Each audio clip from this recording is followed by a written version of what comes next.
chào các bạn đã quay lại với channel của mình là Gia Hiếu Try Music. Và hôm nay thì mình sẽ đi gọi là đi tham quan một nơi mà trên Facebook người ta quảng cáo rất là nhiều, đó là xã Yun, huyện Chư Sê. Ở đây nghe nói cảnh rất là đẹp nên là mình có làm một chuyến đi nhỏ. Và bây giờ mình sẽ quay một số cảnh để cho các bạn cùng chiêm ngưỡng nha, và xem thử nó có đẹp như trong Facebook quảng cáo hay không. Mình vừa mới xuống một cái đèo rất là dốc, và mình có thấy một số người dân họ đang, các bạn cùng theo mình để xem họ đang làm gì nha. Chắc là đang trồng lúa nhưng mà không biết phải lúa hay không.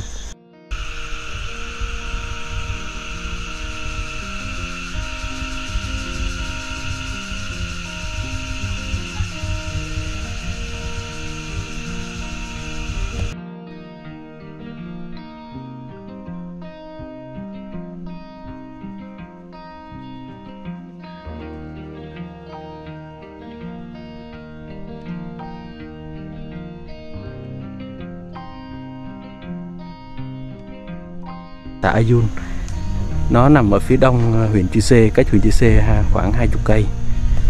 Đây có rất là nhiều điều rất là thú vị. Mình mình lần đầu đặt chân tới đây nên là cũng không biết review như thế nào. Lộc Cháo này xung quanh toàn là núi, nha các bạn. Có một số cái cảnh mà lần đầu mình thấy.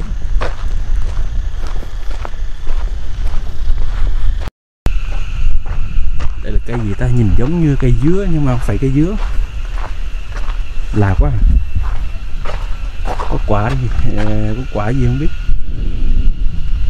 Rất giống cây dứa, lá rất là to nha.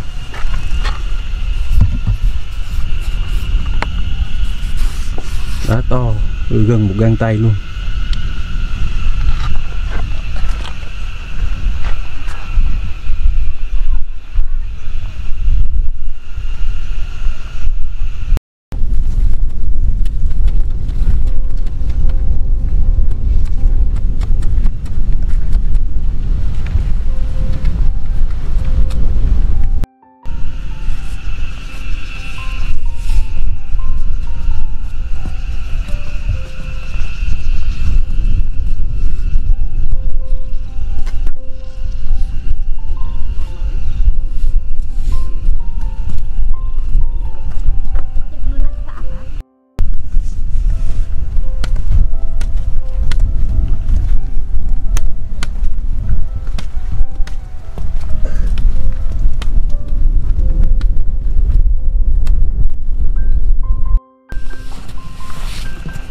Gray là còn lời Gray là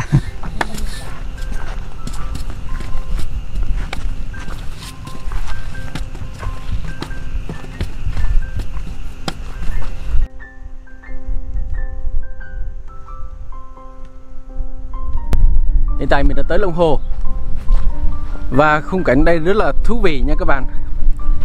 Phân chia ranh giới rất rõ ràng, đâu cũng thấy hàng rào, mà làm hàng rào này mình nghĩ cũng khá là tốn kém đấy. Bây giờ mình sẽ vào trong cái chòi kia. Cái chòi đấy nhìn rất là thú vị nha, ở giữa đồng luôn, có cây me.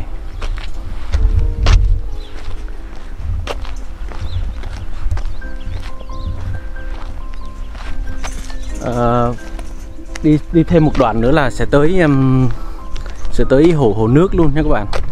Nhưng mà đường rất là khó đi, nếu đi bộ thì được chứ còn đi xe rất khó.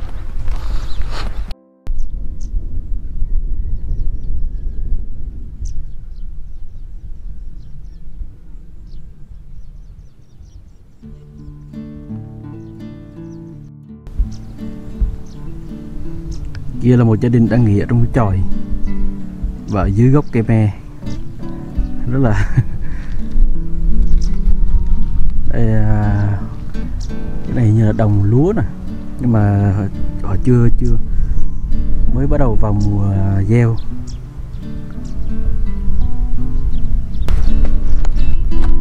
Xem trên Facebook thì cảnh rất là đẹp, bởi vì người ta chỉnh sửa ảnh rồi nha các bạn, chứ còn thực tế mà mình ra ngoài mình thấy nó cũng không có sặc sỡ lắm đâu, cái đó gọi là đánh lừa thôi. Nhưng mà thật sự thì ở đây cảnh rất là đẹp, thoáng. Ở đây có một cái cây này trơ trọi lá, còn mỗi khung xương thôi.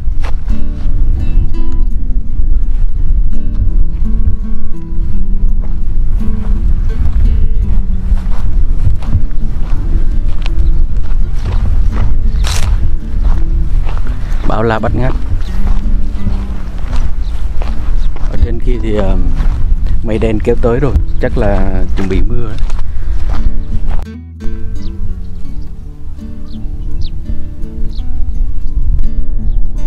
Làm gì đấy?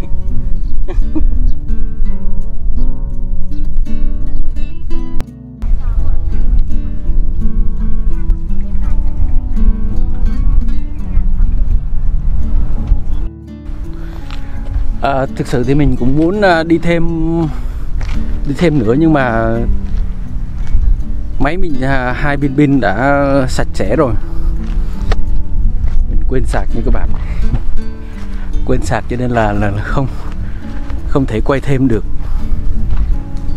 Vậy nên là có lẽ là mình sẽ dừng clip tại đây. Cây này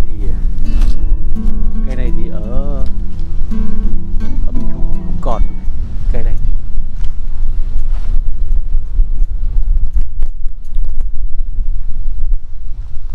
Không biết đi thêm nữa thì có ra tới tận lòng hồ không. Phía sau mình đây này, có một cái đường đi ra phía sau đây. Để mình đi thử nha. Nếu mà còn pin thì mình sẽ quay tiếp.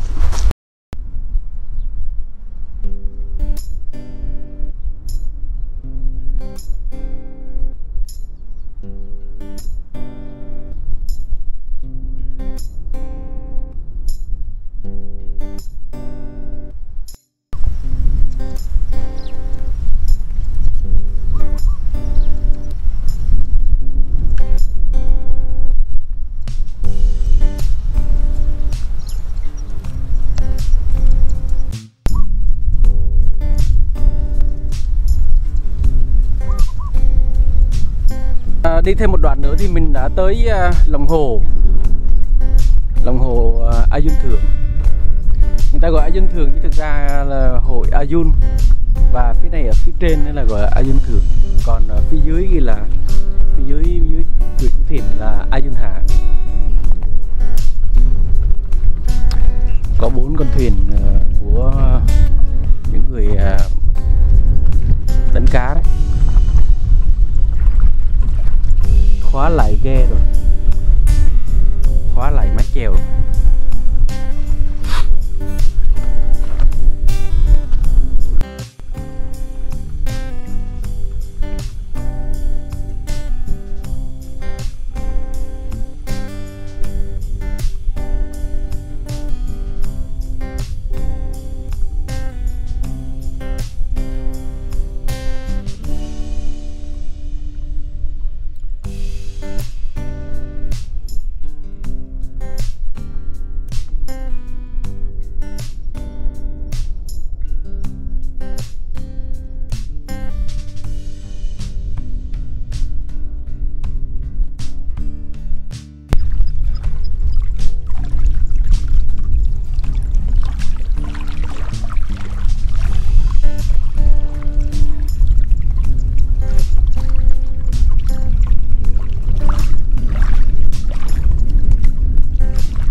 Clip khám phá tham quan của mình có lẽ là sẽ tạm dừng tại đây, vì pin máy của mình bây giờ hết rồi.